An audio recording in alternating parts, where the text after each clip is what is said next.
안녕하세요. 경제재민족 정혜경입니다. 한국경제학회와 함께 한국경제학계의 양대 산맥을 이루고 있는 학회가 있습니다. 1977년에 공식 창립돼 47년간 명맥을 이어오고 있는 한국국제경제학회가 바로 그곳입니다. 오늘은 서울시립대 총장직을 맡으며 한국국제경제학회 제47대 회장으로 취임한 원용걸 회장님과 다양한 이야기 나눠보겠습니다.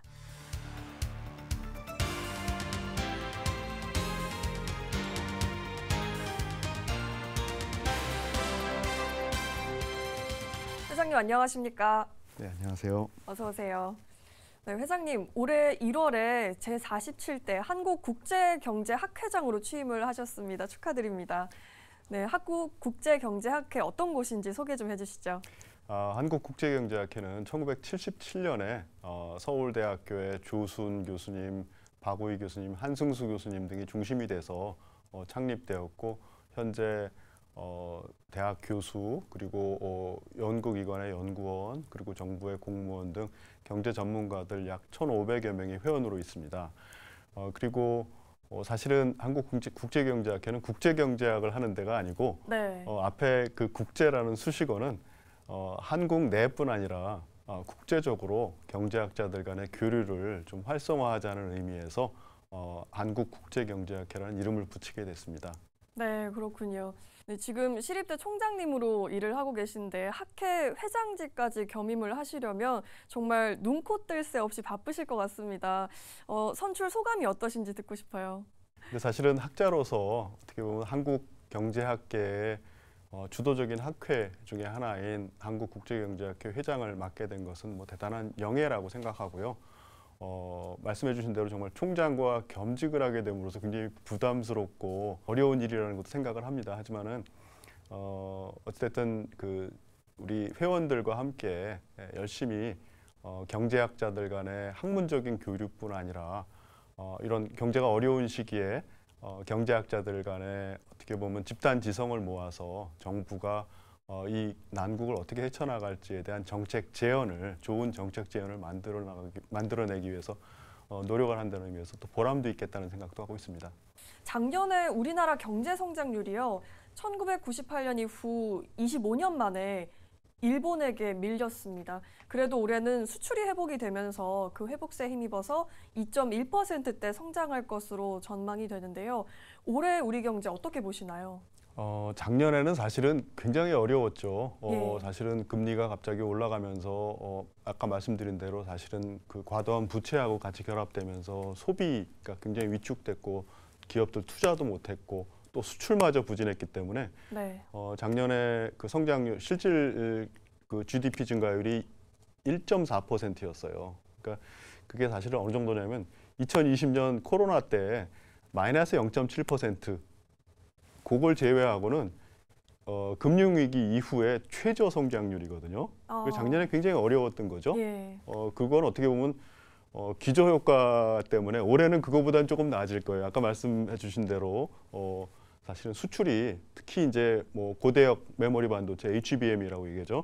HBM 그 인공지능하고 맞물려서 이제 수요가 급증하면서 수출이 조금 호전되고 하면서 조금 경제가 나아지겠지만은 사실은 작년에 워낙 성장률이 낮았기 때문에 올해 그렇게 높아진다고 보기도 어려워요. 그러니까 2% 남짓 지금 예상을 하고 있거든요. 국내 연구기관이. 근데 저는 사실 더 큰 문제는 지금 우리가 이제 총선 이후에 직면하게 될 여러 가지 현실들입니다. 하나는 공공요금 현실화하는 문제가 굉장히 크거든요. 그 얘기는 바로 이제 공공요금이 올라가면은 사실은 연달아서 이제 다른 가격들이 올라가고 물가, 인플레이션 문제가 생길 거거든요. 그리고 다른 하나는 사실은 이제 아까 말씀드린 대로 그 과도한 부채, 네. 그중에 부실화된 부채들을 정리를 해야 될 거예요. 우리가 많이 얘기하는 부동산 파이낸싱 문제, 프로젝트 파이낸싱 문제, 즉 우리가 PF 문제를 해결해야 될 거거든요. 그래서 지금 특히 비은행 금융기관의 그 부실 문제가 심각한 상황에 와 있어요. 고정이하 여신 비율이 그 아마 역대 최고 금융위기 이후 최고일 겁니다. 그래서 지금 그 부분의 문제를 해결하지 않고는 더 나갈 수가 없는 우리 어떻게 보면은 이제 경제 효율화, 경제 활력을 되살리기 위해서라도 사실은 그 부실 문제는 털고 가야 될 거기 때문에 총선 후에 그 두 가지 이슈, 공공요금 인상, 다른 하나는 이제 우리 비은행 금융권의 부실 문제 해결. 그 두 가지가 어떤 잠재적인 복병 또 불확실성 또 잘못하면 그 블랙스완 같이 우리가 예상치 못한 위기로 다가올 수도 있겠다는 걱정은 듭니다. 그리고 요즘 가계 부담이 커지고 있습니다. 과일값이 금값이라고 하죠. 지난해 상승했던 과일값이 올해 다시 치솟은 건데 프루트플레이션, 에그플레이션이라는 신조어까지 등장을 하면서 위기론이 불거졌습니다. 물가가 왜 이렇게 오르는 걸까요? 글쎄요, 뭐 우리 에그리컬처하고 인플레이션 우리 네. 결합해서 그 에그리플레이션 지금 사회자분께서 말씀하신 것처럼 지금 논란이 되고 있는데 사실 근데 새로운 건 아닙니다. 네. 왜냐하면은 뭐 2022년만 생각해봐도 우리가 러시아 우크라이나 전쟁 시작할 때 곡물 가격이 급등한 적이 있었거든요. 맞습니다. 사실은 농산물은 그 속성상 계절에 따라서 굉장히 공급 변동이 있고 어떻게 보면 공급 측면에서 교란 요인이 생기는 대표적인 품목이에요. 네. 그래서 작황이 좋으면은 가격이 아주 굉장히 떨어졌다가 작황이 안 좋으면 굉장히 급등하는 그런 네. 문제거든요. 그래서 지금 뭐 사과, 배 같은 경우도 마찬가지로 작황이 굉장히 안 좋았기 때문에 또 저장하기가 굉장히 쉽지 않은 물품이기 때문에 가격이 급등한 것이고 사실은 우리가 뭐 새로운 부분은 아닙니다. 우리가 에너지나 농산물 같은 게 워낙 가격 변동이 심하기 때문에 공급 측면에 의해서 그래서 에너지하고 농산물 같은 경우는 따로 빼고 우리가 인플레이션 물가 상승률 계산할 때도 우리가 핵심 인플레이션, 그 코어 인플레이션이라 해서 따로 계산합니다. 그래서 실제 물가가 어떻게 움직이는가를 보기 위해서는 보통은 농산물과 그 에너지 가격은 빼고 계산을 합니다. 그래서 그렇군요. 사실은 우리가 농산물이 지금 뭐 굉장히 올랐다고는 하지만 뭐 우리 뭐 희화 선거를 앞두고 그게 더 이제 어찌 이슈가 주목을 되는 받는 건가요? 것뿐이지 예. 농산물은 원래 가격이 오르락내리락 합니다. 그래서 장기적으로 어떻게 보면 그래서 가격 안정을 위해서 뭐 예를 들면 저장 시설을 잘 확보해 두는 게 좋은데 그건 또 엄청난 비용이고 쉽지 않아요. 그래서 저는 뭐 그런 거죠. 사과나 배 같은 게 이제 예를 들면 가격이 많이 올라가니까 결국은 그 수요를 대체제로 돌리는 전환하는 그런 노력이 필요하다고 생각해요. 그래서 사실은 뭐 물론 완전히 대체하기는 어렵겠지만 뭐 오렌지라든지 네, 그렇죠. 바나나라든지 이런 것들로 사실은 수입할 수 있는 걸 대체하는 것도 한 방법이고 지금 아마 정부가 그렇게 하고 실제로 있는 그런 거죠. 정책을 지금 하고 있는 걸로 알고 있는데요. 네, 그렇게밖에 할 수 없을 겁니다. 네, 그렇군요. 그리고 이제는 미국 대선도 큰 이슈죠. 바이든 대통령과 트럼프 전 대통령의 대결이 확실시되고 있고요. 대선을 앞두고 미중 갈등이 또 심화되고 있습니다. 미국 대선이 우리나라 경제에는 어떤 영향을 미칠까요? 사실은 이제 우리는 학습 효과가 있습니다. 네. 왜냐하면 트럼프 전 대통령이 되기 전에 여러 가지 경제 관련 공언들을 했거든요. 그 중에 물론 뭐 중국 성장을 좀 억제해야 되겠다는 네. 것도 있었고 또 관세로 그 외국 물품 수입을 좀 줄이겠다는 것도 있고 또 국내 외국에 나가는 국내 공장들을 다시 미국 내로 돌려오겠다 리쇼어링이라고 얘기하죠. 여러 가지 정책들을 파격적인 정책들 정말 할까 했는데 했단 말이에요. 네. 그래서 굉장히 놀랐고 그런데 바이든 행정부로 넘어와서 사실은 달라졌는가 생각해 보면 크게 달라지지 않았어요. 사실 조금 정교해지고 눈에 띄지 않았을 뿐이지 과거에 그 트럼프 행정부에서는 그때도 미중 갈등이 상당히 있었죠. 네. 그때는 왜 있었냐면 전통적인 무역 정책 수단 관세라든지 수입 쿼터라든지 이런 거를 사실은 어떻게 보면 굉장히 전공법적으로 쓴 거죠. 네. 그러니까 이제 중국 쪽에서 반발하고 여러 가지 이제 문제점들이 나타났는데 지금 바이든 행정부에서는 어떻게 하냐면 그거를 조금 더 보조금, 세액공제, 텍스 크레딧 이런 쪽으로 바꾸는 거예요. 네. 그래서 우리가 뭐 그 대표적인 정책이 뭐죠? IRA, 인플레이션 감축법, 그리고 Chip and Science Act, 우리가 반도체법이라고 보통 얘기하죠. 이런 것들에서 보면은 결국은 우리가 그 보조금을 통해서 미국 또는 미국과 관계 있는 국가에서 생산된 제품에 대해서 어떻게 보면은 그리고 또 반면에 중국과 관련된 부품과 핵심 광물에 대해서는 억제하는 네. 그런 일종의 간접적인 정책을 쓰고 있는 거죠. 그래서 트럼프는 관세, 반면에 이제 이 바이든 행정부에서는 그걸 보조금, 우리 세액공제 통해서 하는, 그래서 형태만 다를 뿐이지 사실은 뭐 같은 결인가요? 보호주의적인 정책이라는 면에서는 네. 크게 다르지 않습니다. 그래서 그렇죠. 누가 되든 우리 입장에서는 결국 그 미국 내에서 우리가 관세를 회피하기 위해서 관세 장벽을 넘는다 그러거든요. 그래서 네. 점핑 더 텍스 월, 테리프 월 이렇게 얘기하는데, 그걸 결국은 관세 장벽을 넘기 위해서는 현지 생산하는 거거든요. 미국 내에서 우리가 LG 세탁기 반덤핑 관세에 맞으니까 LG전자에서 테네시에다가 테네시가 맞을 겁니다. 테네시에 네. 세탁기 공장 세웠단 말이죠. 그거는 이제 관세 장벽을 넘어가는 거거든요. 미국 내에 생산하면 관세가 없으니까. 마찬가지로 보조금도 우리가 뭐 전기차 또 태양광 관련되는 그 제품 부품들을 미국에다가 공장 지어서 생산하고, 그리고 반도체도 마찬가지고, 그래서 보조금 받는단 말이죠. 그거는 결국은 우리나라에서 생산했을 때 불리함을 넘기 위해서, 회피하기 위해서 현지 생산하는 거예요. 그래서 우리가 네. 그 트럼프 때는 리쇼링이라고 얘기하고, 그래서 미국 내 생산으로 돌리고, 지금은 이제 니어 쇼링 또는 뭐 프렌즈 쇼링, 그래서 그 우방국까지도 포함해서 그 공장을 이제 어떻게 보면 가까이 가져가는 거죠. 네. 미국 근처로. 그래서 이제 그런 측면에서 보면은 경제 측면에서는 미국이나 바이든이나 트럼프 행정부나 사실은 우리 입장에서는 뭐 보호주의적인 측면에서 어려운 건 마찬가지일 거고요. 네. 저는 트럼프 행정부 혹시 들어서면 더 걱정되는 거는 방위비 분담 비율을 높여달라 그래서 오히려 그 재정 부담 늘어나고 또 간접적으로 여러 가지 안보 위협 이런 것들이 사실은 안보 위협 높아지고 이러면서 경제에 또 영향을 줄 수 있는 네. 불확실성이 높아지는 그런 부분이 오히려 더 걱정이 됩니다. 네. 저희가 시작할 때 말씀을 드렸지만 지금 시립대 총장님으로 일하고 계시거든요. 3월에는 새 학기가 시작됐잖아요.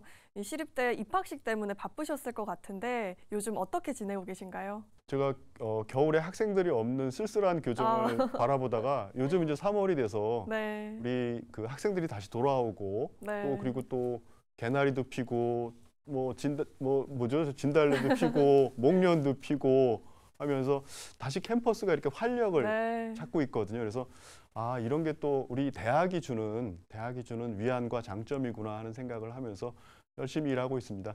어려움 속에서도 그동안 일궈냈던 많은 성과들이 있을 것 같아요. 취임 1년 차에 어떤 성과들을 내셨는지 또 듣고 싶습니다. 뭐 굉장히 그 롤러코스터 같은 네. 1년이었습니다. 그래서 예. 작년에 취임하기 직전에 서울시 의회에서 반값 등록금 문제를 개선하라고 그 주문하면서 저희 예산이 1년에 서울시로부터 받는 게 한 600억 정도 네. 내외 되는데 그중에 100억을 삭감을 했습니다. 그래서 뭐 100억이라는 돈이 굉장히 큰 돈이고 이 학사 운영이 제대로 안 될 2학기 되면은 네. 그래서 굉장히 걱정이 많았는데 총장이 취임하자마자 바로 그 등록금 문제를 우리 이해관계자들, 학생, 교직원, 교수, 동문들 같이 논의하는 등록금 정상화 공론화위원회를 만들어서 네. 저희가 노력하는 모습을 보였고, 그리고 또 대학 혁신을 위해서 여러 가지 저희가 말씀드렸던 대로 그 국제화, 글로벌화, 그리고 첨단 분야 육성과 관련된 여러 가지 이제 아이디어들을 제시하면서 시의회에서 100억 삭감했던 거에 더해서 61억을 더해서 161억 원을 추경으로 저희들한테 주셨습니다. 그래서 네. 그 작년 교육과 연구 활동 무난히 잘 진행을 했고요. 그게 가장 큰 보람이고, 두 번째는 사실은 첨단 분야 육성과 관련해서 저희가 그 첨단 융합 학부를 신설했습니다. 그래서 지능형 반도체, 인공지능, 바이오 헬스 분야에 지금은 20명이지만 앞으로 증원을 통해서 첨단 분야 인력 양성을 더 열심히 하려고 생각을 하고 있습니다. 서울시립대 반값 등록금과 관련해서 지속 여부를 두고 폐지 논의가 나오면서 떠들썩했거든요. 반값 등록금이 일종의 보편적 복지 관점에서 추진된 정책인데 일각에서는 포퓰리즘으로 규정을 하면서 비판의 목소리도 있었던 것이 사실입니다. 서울시립대 반값 등록금 정책 논란 앞으로 어떻게 해결이 될까요? 글쎄요, 2012년부터 네, 저희가 반값 등록금을 했고, 갑자기 한 겁니다. 그리고 지금 이미 이제 11년, 12년 차에 들어가는데, 네. 재작년 말에 저희가 그래서 정책 연구를 통해서 반값 등록금의 효과가 얼마나 있었는지를 아, 한번 살펴봤습니다. 입학생의 수준 변화가 있었는지, 뭐 등등 여러 가지. 근데 학생들의 만족도는 높아졌어요, 확실히. 네. 당연히 등록금 부담이 없어지니까 줄어드니까 뭐 알바를 통해서 힘들게 일하면서 등록금을 벌어야 될 필요 없으니까 자기 개발을 위해서 여러 가지 노력을 하는데 학생들의 입학 학생들의 수준이 높아지진 않았어요. 아, 그런가요? 네, 그래서 저도 깜짝 놀랐는데 그리고 일반적인 예상과는 좀 다르잖아요. 반값 등록금 때문에 훌륭한 학생들이 온 거라고 생각하는데 서울시립대학교는 원래 좋은 학생들이 왔습니다. 네. 거기에 등록금이 싸졌다고 해서 그렇게 좋은 학생이 더 온 것 같지는 않고요. 사실은 이게 충분한 논의를 거쳐서 공론화 과정을 거쳐서 실행이 됐어야 되는데 정치적인 결정에 의해서 갑자기 실행이 됐고 그리고 어떻게 보면은 아까 이제 보편적 복지 차원에서 말씀하셨는데 네. 저희처럼 이제 작은 대학 저희가 이제 학생 12,000명의 작은 대학이어서 상대적으로 저희 같은 작은 대학보다는 오히려 좀 더 큰 대학들 아니면 전국의 국공립대학들 아, 전체를 통해서 실행을 했어야 하지 않겠는가 하는 생각이 들고 저희 입장에서는 등록금을 올리기도 굉장히 어려운 상황이에요 지금. 왜 왜냐하면은 그런가요? 왜냐하면은 저희가 그 고등교육법이 네. 제 11조에 보면은 등록금 인상을 굉장히 제한하는 규정을 두고 있는데 지난 3년간 평균 소비자 물가 상승률의 1.5배를 넘지 못하게 돼 있어요. 등록금 인상률이. 네. 그래서 저희는 예를 들면 작년 같은 올해 등록금이죠.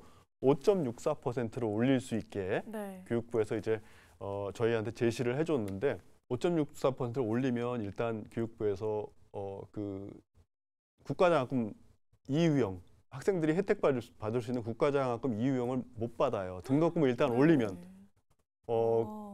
그리고 첫째는 그 다음으로는 저희는 5.64%를 올리더라도 저희 등록금이 인문사회계 기준으로 보면 102만 원이거든요. 5.64% 올려도 1인당 한 6만 굉장히 원, 낮은 예, 6만 원 수준이에요. 정도. 예. 그래서 10,000명에 대해서 올리더라도 6억밖에 안 돼요. 그래서 이게 참 그 효과가 다른 사립대학들에 비해서 등록금이 비싼 사립대학들에서 별로 높지 않은데 그래서 저는 그런 생각은 합니다. 그 수혜를 보는 수익자가 사실은 적정한 가격을 지불하는 게 맞다고 생각하고 그렇지 않다면 유럽처럼 아예 전체적으로 다 재정 지원을 통해서 등록금을 낮추든지 저희만 하는 거는 좀 문제가 있다고 생각돼요. 지금 법 체계하고도 잘 안 맞아요, 지금 저희가. 그래서 상당히 어려운 상황이고 저는 우리가 이제 국가로부터 그 지원을 받는 게 아니라 시로부터 지원을 받는 시립대학이기 때문에 네. 시의회에서 조례를 통해서 등록금 관련된 문제를 결정할 수 있게 네. 해주는 게 맞다고 생각합니다. 그래서 고등교육법에 저희 시립대학은 시의회에서 등록금 문제는 정하도록 하는 그런 법 개정이 더 필요하다고 생각이 되고요. 등록금 문제는 근데 그렇게 간단한 문제는 아니에요. 왜냐하면 이해관계자들이 너무 많거든요. 맞습니다. 학생도 있고 학부모도 있고 네. 뭐 직원 선생님 또 교수님들도 있고 동문도 있고 그래서 물론 이제 시의회도 있고 시도 있고 그래서 같이들 이해관계자들이 모여서 얘기하는 논의하는 그런 충분한 사전적인 과정이 있어야 된다고 생각은 합니다. 최근에 의대 정원 문제를 두고 정부와 의료계 간 갈등이 첨예하게 일어나고 있습니다. 서울시립대도 공공의대 설립을 추진할 계획이었습니다만 잠정적으로 유보된 상태라고요. 서울시립대 공공의대 설립 계획 앞으로 어떻게 될까요? 저희는 뭐 그동안 꾸준하게 네. 의대 설립을 위해서 노력해 왔습니다. 2018년에 이미 폐교된 서남대 의대를 네. 어떻게 할 것인가 하는 논의에서 저희가 우선 협상 대상자였습니다. 네. 그 당시 그 서남대 구성원들은 서울시립대가 인수해줬으면 좋겠다는 의사를 표시했는데 그 당시에 이제 보건복지부에서 공공의대를 만들겠다는 생각에서 서울시립대 인수를 막았습니다. 그래서 논의가 진행이 안 됐고요. 지금도 사실 저희는 서울시립대 의과대학이 필요하다고 생각하는 이유는 서울시에 그 시립병원 병상 수가 4,209개입니다. 시립병원이 12개나 있습니다. 시가 제대로 운영을 못하니까 서울대에 위탁 운영하는 것도 있습니다. 보라매 병원이 그거죠. 네. 그런데 그는 공공병원으로서 역할을 제대로 한다고 볼 수가 없어요. 그래서 저는 특히나 지금 이제 내년부터 우리가 초고령화 사회로 진입하거든요. 네. 왜냐하면 60세 이상 인구 비율이 20% 넘어가거든요. 그러면은 이 초고령화 사회가 우리는 더 큰 문제가 뭐냐면은 고령화 인구가 빈곤도 같이 동반하는 상황이 오는 거예요. 연금 문제도 우리는 아직 충분하지 않고 그래서 빈곤을 동반한 고령 인구가 늘어날 때 어떻게 할 건가? 이 의료비 부담은 누가 감당할 건가? 이분들은 누가 그 치료할 건가 하는 부분에서 네. 민간 부분이 감당할 수 없는 부분들이 있습니다. 그래서 서울시립병원이 그런 역할을 많이 해주고 있거든요. 고령의 취약계층에 대한 의료를 서울시립병원이 많이 지금 담당하고 있습니다. 근데 서울시립병원에 양질의 의사 인력을 공급할 수 있는 시스템이 없습니다. 우리나라에 보면은 국립대들이 국립병원에 그 의사 인력을 공급하고 사립대학들이 민간병원에 의사 인력을 공급합니다. 그런데 사실은 서울시립병원, 보건소, 그리고 도립병원, 또 다른 시립병원들 같이 지자체들이 운영하는 공립병원들이 있습니다. 이 공립병원들에 대한 의료 인력 공급 시스템은 하나도 없는 거예요. 그래서 거기가 지금 비어 있는 상태입니다. 네. 일본은 사실 부립, 현립, 시립대학들의 의대가 있거든요. 그리고 의사가 부족한 현들이 모여서 자치의대라는 것도 만들어서 따로 그 의사들을 공급해주고 있어요. 근데 네. 우리나라는 공립과 사립 빼고는 중간에 공립의료기관에 대한 의사 인력 공급 계획이 전혀 없습니다. 시스템이 없어요. 그런가요? 그래서 저는 우리 서울시립대학이 학문적인 역량도 있고 또 병원도 이미 서울시립병원 4,200병상이나 갖고 있고 수련병원이 있다는 얘기입니다. 그러니까 사실 추가적인 재원이 필요하지 않아요. 네. 그러니까 사실은 저희가 사실은 그 공립병원들의 의사 인력을 양질의 의사를 공급할 수 있는 의과대학을 설립하면은 이거는 국가 전체적으로 국민들에 대한 양질의 서비스를 제공하는 공헌을 할 수 있겠다는 생각을 하고 있고 그래서 앞으로도 저는 뭐 서울시립대 총장으로서 서울시립대 공립의대, 서울시립대 의과대학 설립을 위해서 매진할 생각입니다. 오늘 다양한 이야기를 해주셨는데요. 마지막으로 총장님의 또 회장님의 목표가 있다면 짧게 부탁드립니다.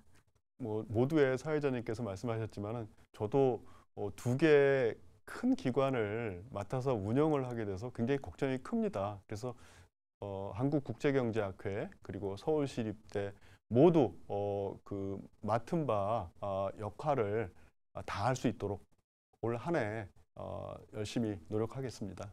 네, 지금까지 원용걸 한국국제경제학회장님과 말씀 나눴습니다. 한국국제경제학회가 집단지성의 힘으로 한국 경제가 나아갈 길을 개척해 주셨으면 바라겠고요. 또 우리 경제의 꽃샘추위가 지나고 살림살이가 좀 나아지길 바라면서 이번 시간 마치겠습니다. 회장님 오늘 나와주셔서 감사합니다. 고맙습니다.